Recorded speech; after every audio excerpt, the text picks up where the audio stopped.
Lily family இருக்கும் அனைத்து சொந்தங்களுக்கும் வணக்கம். இன்றைக்கி நம்ம பார்க்க இருக்கும் டிஷ் பார்த்திங்கன்னா restaurant style chicken fried rice. அது செய்ய தேவையான பொருட்கள் பார்க்கலாம். பார்த்திங்கன்னா என்னென்ன வெஜிடபிள் பார்த்திங்கன்னா cabbage, beans, capsicum, carrot, spring onion, அப்புறம் சிக்கன் வந்து பொடுசாக கட் பண்ணது, soya sauce, chilli sauce, tomato sauce, பூண்டு, மிளகாத்தூள், எக்கு, பாஸ்மதி ரைஸ். இது தேவையான பொருட்கள்.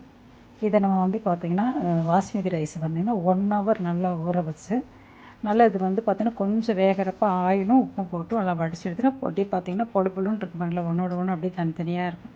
மெயின் அதுதான் பக்குவம். நம்ம அப்படியே நல்லா பாருங்களேன் வெந்த நம்ம பார்க்குறப்பே தெரியும் ஒரு ரைஸோட ஒரு ரைஸ் ஒட்டக்கூடாது. அப்படி இருந்தால் தான் உங்களுக்கு ஃப்ரைட் ரைஸ் பண்ணால் நல்லாயிருக்கும். இப்போ எல்லாமே ரெடி ஆயிடுச்சு. இப்போ நம்ம ஃபஸ்ட்டு நம்ம சிக்கனை பொரிச்சு எடுத்துக்கலாம். அந்த பேனில் ஆயில் காஞ்சிடுச்சு. சிக்கன் பாருங்கள், இதை வந்து என்னென்ன போட்டிருக்கோன்னா மிளகாத்தூள், இஞ்சி பூண்டு பேஸ்ட்டு பார்த்திங்கன்னா அது போட்டு நல்லா நம்ம கொஞ்சம் உப்பு போட்டு நல்லா பேசி வச்சுருக்கோம். இதை நம்ம அப்படியே போட்டு இது நல்லா பார்த்திங்கன்னா நார்மலாக நம்ம பொரிக்கிற மாதிரி இல்லாமல் நல்ல செவக்க பொரிக்கணும். கொஞ்சம் பார்த்துக்கணும். இதை பொரிச்சு எடுத்து நம்ம தனியாக வச்சுக்கலாம்.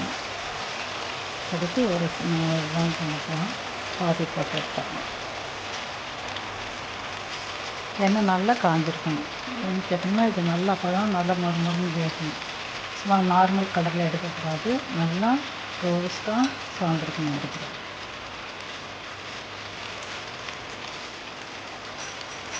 போதுமானது டைம் அடுத்து போட்டுக்கலாம். கொஞ்சம் அப்படியே கரெக்ட் எடுத்துக்கணும். அப்போ தான் உங்களுக்கு கீழே ஒட்டாமல் வரும். அடுப்பு கொஞ்சம் தீ கொஞ்சம் அதிகமாகவே எடுக்கணும். அப்போ தான் சீக்கிரம் வெந்து கொடுக்கும். இப்படியே கரெக்டு விட்டுக்கலாம். ஓரளவுக்கு வெந்துடுச்சு பாருங்கள், நல்லா ரெட்டிஸாக வந்துச்சு பாருங்கள். இதை நம்ம இப்போ எடுத்துக்கலாம். ஒரு பிளேட்டில் மாற்றிக்கலாம். அப்படியே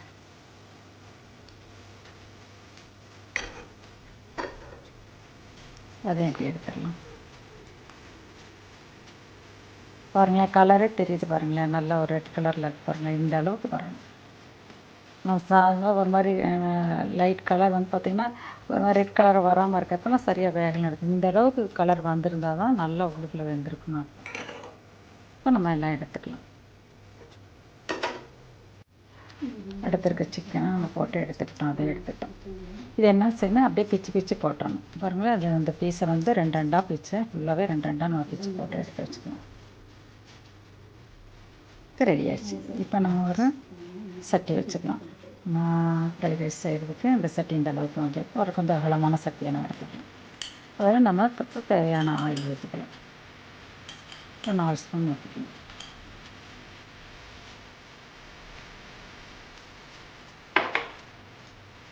ஆயில் காஞ்சோன்னா நான் ஃபஸ்ட்டு ஆனியன் போட்டுக்கணும்.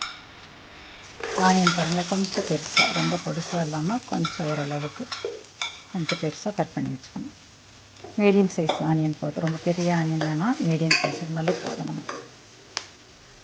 ஏன்னா நம்ம வெஜிடபிள்ஸ்லாம் போகிறனால மீடியம் சைஸே போதுமான அளவு. அப்படியே கொஞ்சம் வதக்கி போட்டுக்கலாம். இப்போ நம்ம கட் பண்ணி வச்சுருக்கோம் பூண்டை போட்டுக்கலாம். பூண்டு அந்த ஆனியனை கொஞ்சம் நல்லா வதங்குற அளவுக்கு நல்லா வதக்கிக்கலாம். அடுப்பை கூட கொஞ்சம் ஸ்லோ பண்ணிக்கலாம். கொஞ்சம் அப்படியே வதங்கிக்கலாம். ஏன்னா அந்த பச்சை வாடை போகணும் பூண்டோட. இப்போ நம்ம கொஞ்சம் சால்ட்டு கூட போட்டுக்கலாம். ஓரளவுக்கு நம்ம போட்டுக்கிட்டோம்னு வச்சுக்கோங்களேன், காயத்தையும் சேர்த்து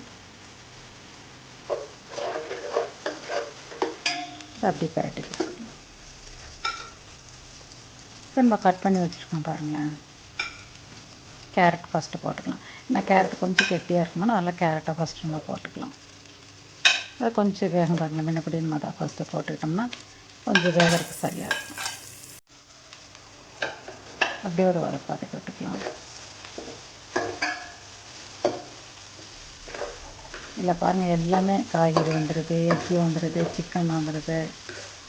டேஸ்ட்டு நல்லாயிருக்கும், பக்காவாக இருக்கும். பிரியாணிக்கு ஈக்குவலாக பிரியாணி காட்டில் ரொம்ப டேஸ்ட் இருக்கும். பிரியாணி எப்போயும் நார்மல் சாப்பிட்றா தானே. சிக்கன் ஒரு பீன்ஸ், பச்சை பீன்ஸ் கட் பண்ணி வச்சுருக்கோம் பாருங்கள். அதை ஓரளவுக்கு பொடிசாக கட் பண்ணிக்கணும். ரொம்ப பெருசாக இருக்கக்கூடாது, பொடிசாக கட் பண்ணிக்கணும். இல்லை ரொம்ப நேரம் நம்ம குக் பண்ணுறதில்ல, வதக்கி விடுறது தான். ஆனால் அந்தளவு வந்து வதக்குறதுலேயே வெந்துற மாதிரி இருக்கணும்.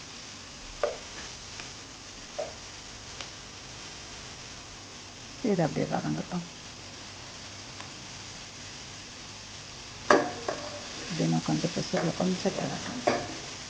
ஏன்னா மித்தது முட்டைக்கோஸ், கேப்சியம்லாம் போட்டோம்னா சீக்கிரம் உடனே வந்துடும். இது கொஞ்சம் டைம் ஆனாலும் கொஞ்சம் நம்ம அந்த வதங்கல விட்டு அப்படியே பரட்டி விட்டுக்கலாம். அப்படியே வதங்கிட்டு இந்த அளவுக்கு போதும். இப்போ நம்ம முட்டைக்கோஸ் போட்டுக்கலாம். முட்டைக்கோஸ் பார்த்திங்கன்னா நீல வாக்கில் வெட் கட் பண்ணி வச்சுக்கணும். பாருங்களா, நீளமாக இருக்கணும்.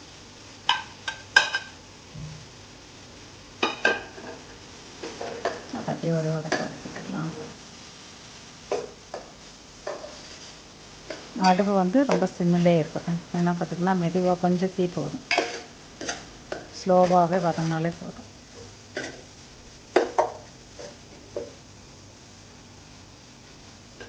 நம்ம அடுத்து கேப்சிகம் பாருங்கள், கேப்சிகம் அதுவும் கொஞ்சம் நீளமாக கட் பண்ணியிருக்கோம் பாருங்கள். கேப்சிகம் போட்டுக்கலாம். அதை அப்படியே கொஞ்சம் வதக்கிடுது.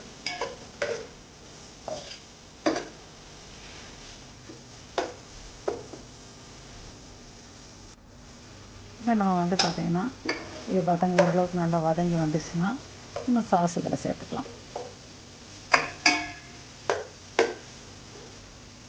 இந்த அளவுக்கு வெந்தது போதும்.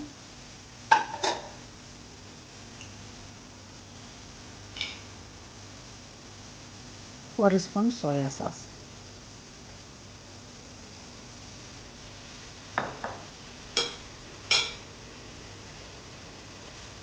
பார்த்திங்கன்னா அதே அளவுக்கு சில்லி சாஸ் எடுத்துக்கலாம். நம்ம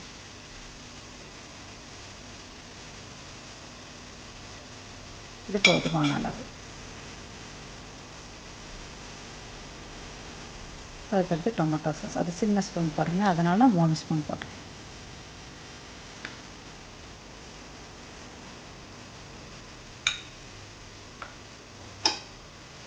இப்போ அப்படியே நம்ம கிண்டி விட்டுக்கலாம்.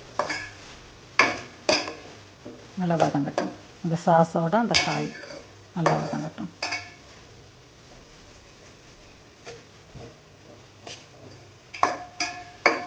நல்லா பெரட்டி விட்டுக்கலாம், எல்லா பக்கமும் சாஸ் படுற மாதிரி.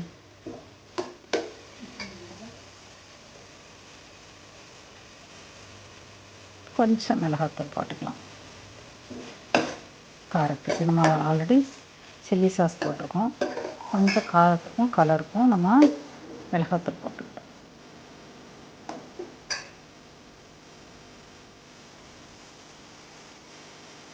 இஞ்சி பூண்டு பேஸ்ட்டு ஒரு ஸ்பூன்.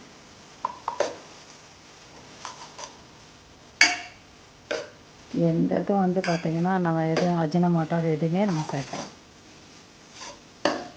நல்லாயிருக்கும், சின்ன பிள்ளைகளுக்கு கூட கொடுக்கலாம். ஓரளவுக்கு நல்லா எல்லாமே வதங்கிடுச்சு.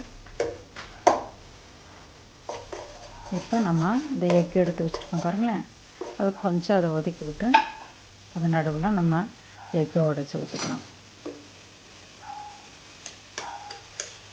2 எக்கு நம்ம ஊற்றினதுக்கு ஃபஸ்ட்டு ஒன்று ஊற்றிக்கலாம்.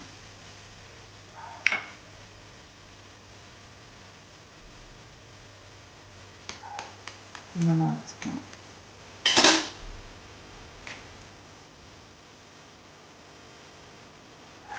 அப்படியே காய்கறியில் எல்லாமே படுற மாதிரி நல்லா கிண்டி விட்டுக்கலாம்.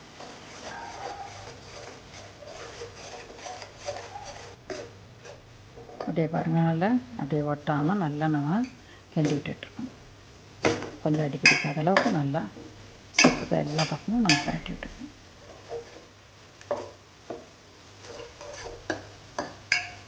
முட்டையும் வெந்துட பாருங்கள். கிண்டி விட அப்படியே. அடுப்பு வந்து ரொம்ப சன்னமாக வச்சுக்கணும். ரொம்ப அதிகமாக வச்சோம்னா அடி பிடிச்சிடும்.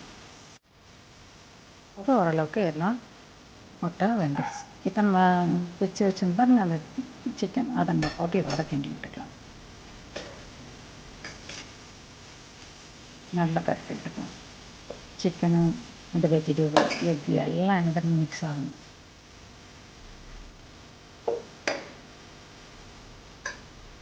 கரடி விட்டுட்டோம்.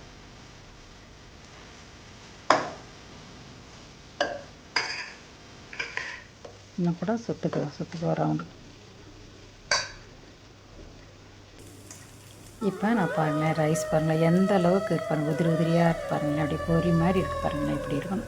மெயின் வந்து ஃப்ரைட் ரைஸ்க்கு எந்த ஃப்ரைட் ரைஸ்க்கு பார்த்தீங்கன்னா ரைஸ் வந்து உதிரியாக இருக்கணும் பாருங்களேன். அப்படியே துண்டாக இருப்பார். இப்போ நம்ம அப்படியே கிண்டி வச்சுக்கலாம். கொஞ்சம் ஃபஸ்ட்டு ஒரு பாதிக்கு மேலே போட்டு கிண்டிக்கலாம். அப்புறம் மீதி முக்கால்வாசி இதை கிண்டிக்கலாம். நல்லா அடியில் கொடுத்து நல்லா நம்ம கிண்டணும் பாருங்கள். நல்லா கிண்டி விட்டுக்கலாம். அப்போ தான் கீழே இருக்க அந்த மசாலா அந்த கிரேவி எல்லாம் மேலே இருந்து சாதத்தோடு விட்டோம் அப்படியே. இப்போ அதை எந்த சாதத்தையும் போட்டுக்கலாம். இதனால் வேக வைக்கிறது கொஞ்சம் உப்பு ஆயில் போட்டு நம்ம வேக வச்சு நான் வடிச்சுக்கிட்டேன். வடித்தா தான் நல்லாயிருக்கும். நம்ம குக்கரில் வைக்கலாம். குக்கரில் வச்சா வரும். ஆனால் இந்த பக்குவம் பாருங்களேன், துண்டாக இருக்கு பாருங்களேன், ஒன்றோடு ஒன்று ஒட்டாமல். இந்த அளவுக்கு வேணும்னா வடித்து எடுத்துக்கிட்டோம்னா இந்த இது கிடைக்கும். இந்த மாதிரி ஏன்னா உங்களுக்கு பாஸ்மதி ரைஸ் தானே கொஞ்சம் நேரம் தான் வேகும். அப்படியே அது எவ்வளோ நேரம் ஆகுது. அப்படியே ஒரு வடித்து விட்டுட்டோம், கொஞ்சம் ஆற விட்டுட்டோன்னு வச்சுக்கணும். பாருங்கள் எப்படி நல்லா துண்டாக இருக்கு பாருங்கள். நல்லா கிண்டிட்டு நம்ம பாருங்கள் கிண்டி வச்சிட்டோம். இப்போ இது மேலே இந்த ஸ்ப்ரிங் வெங்காயத்தால் அதை அப்படியே நம்ம தூவி விட்டுக்கலாம். Restaurant style chicken fried rice ready. பாருங்கள் எவ்வளோ கலர்ஃபுல்லாக இருக்குது. நல்லா கிண்டி விட்டுக்கலாம். எல்லா பக்கமும் அந்த தாள் வந்து போகணும். இப்போ அடுப்பு கூட அமர்த்தி வச்சுக்கலாம். ஏன்னா உங்களுக்கு போதும், இந்த போதுமான ஹீட் நமக்கு எல்லாம் கிண்டிட்டோம். அந்த நம்ம வெங்காயத்தாள் போட்டால் தானே அதுக்கு ஹீட் தேவையில்லை. அதை அடுப்பு அமர்த்தி வச்சுட்டு அப்படியே நல்லா கிண்டி விட்டுக்கலாம்.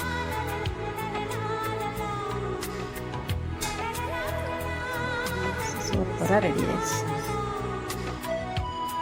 நம்ம எடுத்து தட்டில் எடுக்கிற மாதிரி தான். பாருங்கள் எவ்வளோ கலர்ஃபுல்லாக எவ்வளோ அழகாக இருக்குது பாருங்கள். டேஸ்ட்டும் பக்காவாக இருக்கும். நீங்கள் செஞ்சு பாருங்கள். பிள்ளைகளுக்கெல்லாம் ரொம்ப பிடிக்கும். நீங்கள் வெளியவே இனிமேல் இது இனிமேல் சிக்கன் ரைஸ் வெளியவே நீங்கள் சாப்பிட மாட்டீங்க. வீட்டில் தான் சிக்கன் ஃப்ரைட் ரைஸ்னால் வீட்டில் தான் செஞ்சு சாப்பிடுவீங்க. செஞ்சு சாப்பிடுங்க. எப்படி இருக்குன்னு பாருங்கள். உங்கள் ஃப்ரெண்ட்ஸுக்கு இந்த வீடியோ ஷேர் பண்ணுங்கள், லைக் பண்ணுங்கள், சப்ஸ்கிரைப் பண்ணுங்கள். எல்லாரும் பார்த்துருந்தீங்க. தேங்க்யூ.